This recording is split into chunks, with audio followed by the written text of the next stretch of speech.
જય સ્વામિનારાયણ, જય શ્રી કૃષ્ણ, જય દ્વારકાધીશ. સવાર પડી ગઈ છે, ચા નાસ્તો કરવા બેઠા છીએ.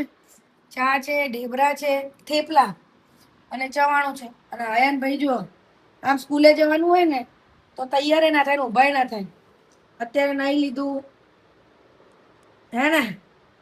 કેમ દૂર જતો રહ્યો? લાલ કીડી ક્યાં બતાય? થઈ છે ના પકડી રહ્યા જેવું ના કરીશ. સાવેણી થી ખાલી કાઢી નાખે. હારું 2-3 બચકા ભરલે ને તને તો. બચકું ભરી તો મારી એટલી જાડી ચામડી હતી બિચારી મરી ગઈ. મને બચકું અહીંયા નજીક આવી જા. આજે શું બનાવું? કઢી બનાવ. કઢી બિચારી જો પાણી પી અભી અને જીવ કીડી માં જ છે એનો જીવ. કે કઢી બનાવી. કઢી મજા આવે ને કઢી. ચાલો.